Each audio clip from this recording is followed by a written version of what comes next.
Francisco Javier Ocampo fue profesor, pedagogo, poeta y un defensor de los derechos humanos abocado a la construcción de paz y la convivencia en el sector estudiantil de la ciudad de Cali. Pacho, como era conocido popularmente entre sus seres queridos, nació un 11 de julio del año 1962 en el municipio de Piendamó, en el vecino departamento del Cauca. Se graduó de la Universidad del Valle en el año 1996 como licenciado en Ciencias Sociales. Más tarde, en el año 2003, obtendría su título de magíster en Sociología de la misma alma mater. A partir de ahí, y ejerciendo como docente en diferentes instituciones educativas de educación básica y media en la ciudad de Cali, cumpliría una labor fundamental en la construcción de paz y convivencia en la capital del Valle del Cauca. El 4 de agosto del 2013 fue asesinado Pacho, en un caso que podría catalogarse como un falso positivo en nuestro país. A 10 años de impunidad de su asesinato, y en el marco de la conmemoración de su legado, conversamos con Víctor Ocampo Velasco, su hijo mayor, sobre la vida,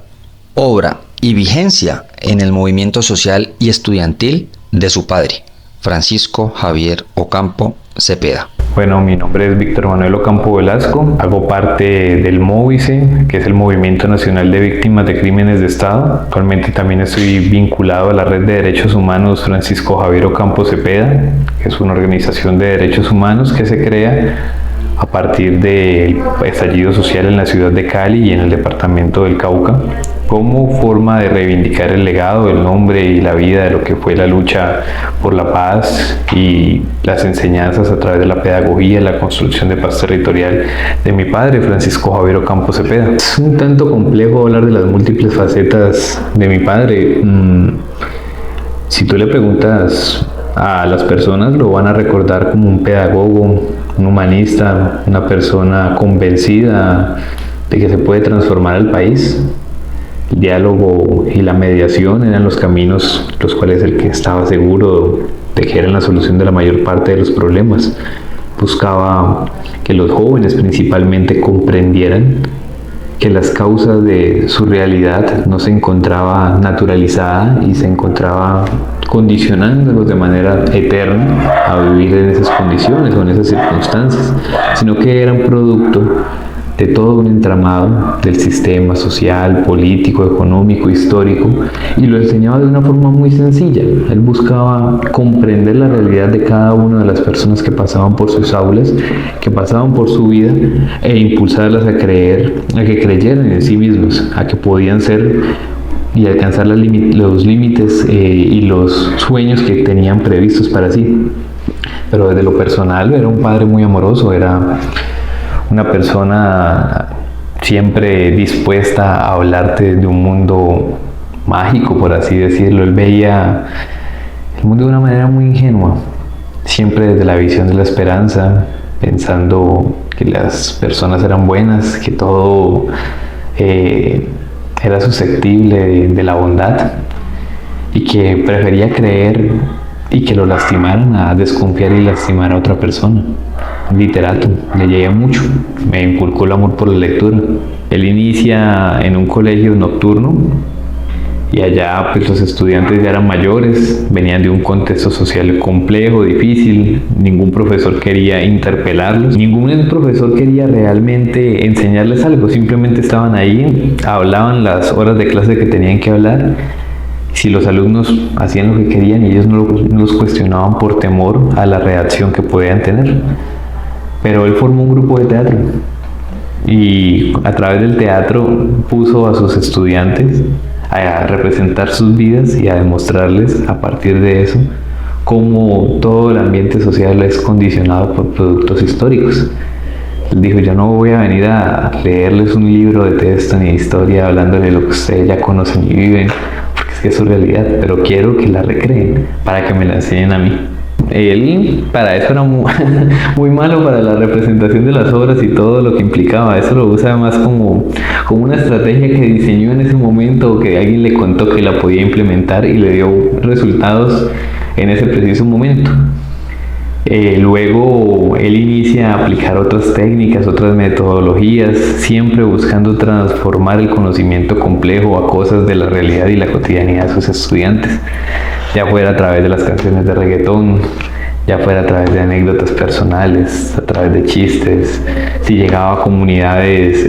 campesinas o rurales, a través del mismo lenguaje de la siembra, a través de prácticas y juegos, siempre a través del juego. Él entra en 2008, 2009, sí, creo que fue 2008, 2009, él se presenta al concurso docente que se abre para ese momento y queda de primero en la lista de elegibles. Y él elige el Colegio Camacho, y lo elige precisamente por lo que representa el Camacho, no solamente porque era uno de los colegios públicos de mejor calidad educativa,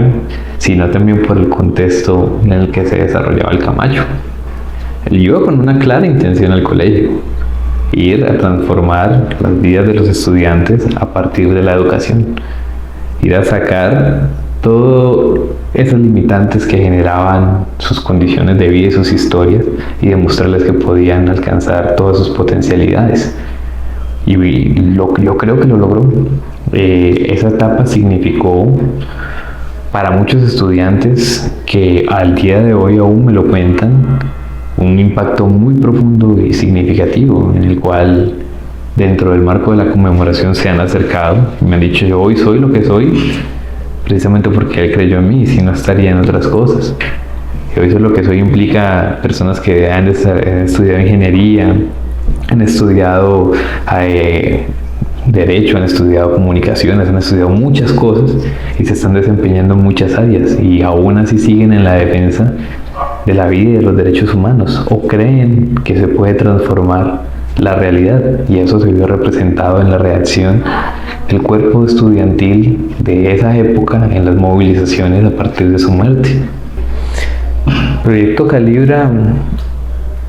yo creo que fue la visión en ese momento un poco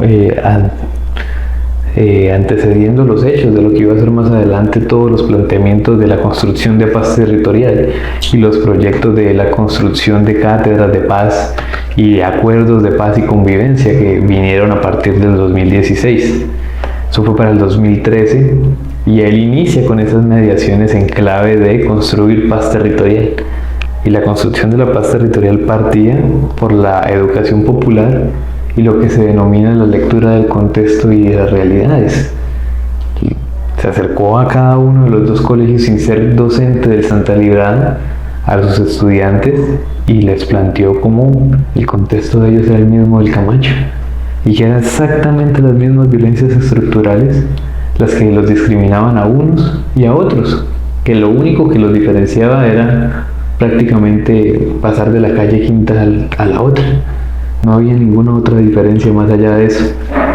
que las formas de exclusión social y de exclusión política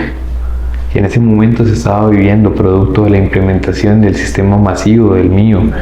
y de la violencia por parte de los patrulleros y de la policía, era el eje central que debía empezar a plantearse de la discusión de unidad. Y la unidad no era para combatir o pelear contra la fuerza pública o irrumpir contra el sistema y destruir el sistema masivo, sino para que pensaran en plantearse algo que ya estaba dado por otros movimientos estudiantiles a nivel de América Latina. Era el cupo universitario, el pase universitario de transporte público. Simplemente era plantear una solución a una problemática y una necesidad de transportar a los estudiantes